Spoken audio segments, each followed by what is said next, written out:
Sophie Lambda, illustratrice, raconte en BD dans Tant pis pour l'amour la relation toxique qu'elle a vécue avec un homme.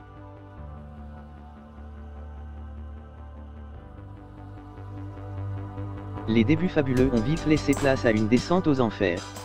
Elle se livre sur cette histoire, et sur la manière dont elle s'en est sortie.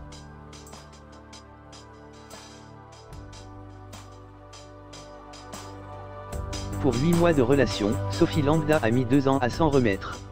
Cette illustratrice raconte en BD, dans Tant pis pour l'amour, ed.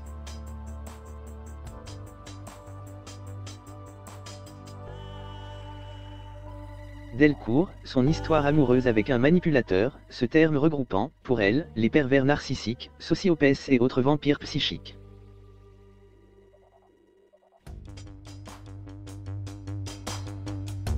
Les 3 premiers mois furent une plongée dans un bonheur parfait. J'avais l'impression d'avoir rencontré mon âme sœur, bien que je n'y crois pas du tout à la base, c'est dire, confie-t-elle.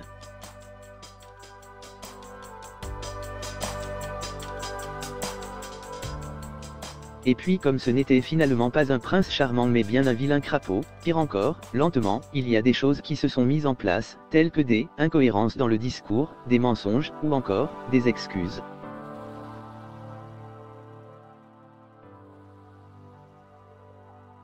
Sophie Lambdatique, mais c'est si beau quand tout va bien qu'elle ne veut pas tout gâcher.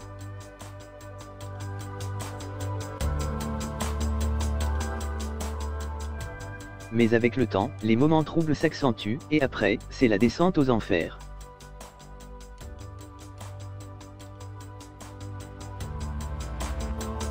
Une relation toxique ne change pas, elle empire. Dans cette relation toxique, l'illustratrice fait face à de la dévalorisation, de la victimisation, des crises de colère, de la violence, du chantage affectif.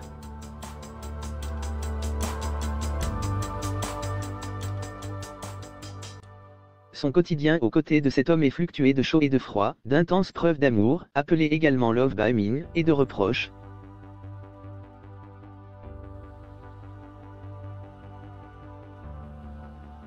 Ce n'était jamais des attaques faciles sur le physique, explique-t-elle, mais des phrases du style « Tu m'étouffes, je ne suis pas bien à cause de toi ».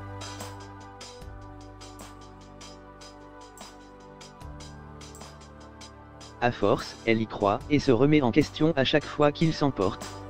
La phase de dévalorisation a fini par nous faire questionner sur nous-mêmes, à douter de nos propres valeurs, de qui on est vraiment, constate-t-elle avant d'ajouter, on vit dans une angoisse permanente, quand on se lève le matin à côté de cette personne, on ne sait jamais à quelle sauce on va être mangé.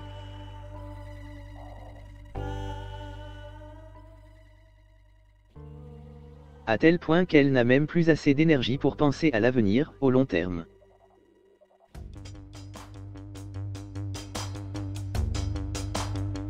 On n'arrive plus à réfléchir à dans 6 mois, on est focus sur « J'espère que cette journée va bien se passer », raconte Sophie Lambda.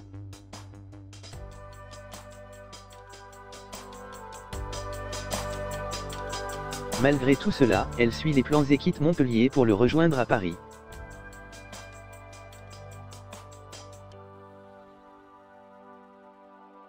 Elle emménage dans un appartement non loin de chez lui, et durant les 3 semaines suivantes, la situation empire.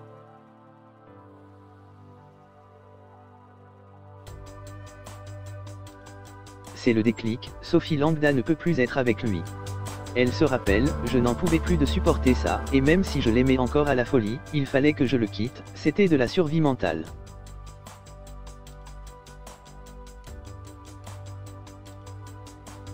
Sortir d'une relation toxique, les mêmes phases que le deuil. Aujourd'hui, elle reconnaît volontiers que les signes étaient là dès le départ, que son entourage a tout fait pour la prévenir.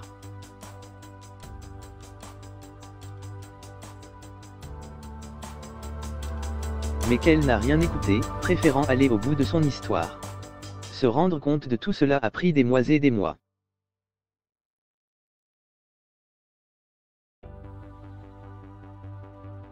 Pour s'en sortir, elle raconte être passée par les mêmes phases que celles du deuil.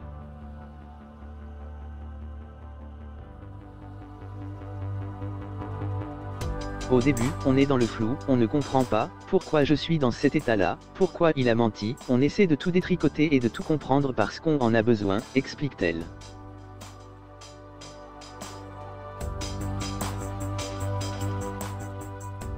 Ensuite est venue la colère, le pire pour elle. C'était de la colère noire, j'avais envie de tout voir brûler, dit-elle, une colère qui a commencé à s'atténuer au fur et à grave mesure qu'elle a compris ce qu'il s'était passé.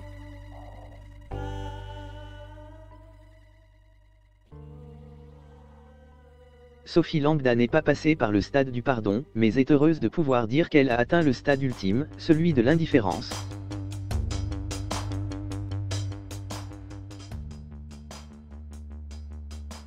La vie de cet homme ne compte plus. Quand elle fait ou dit quelque chose, elle ne s'inquiète plus de savoir s'il approuverait.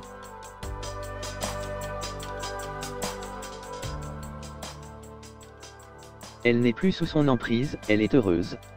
Et ça, c'est la plus belle des victoires.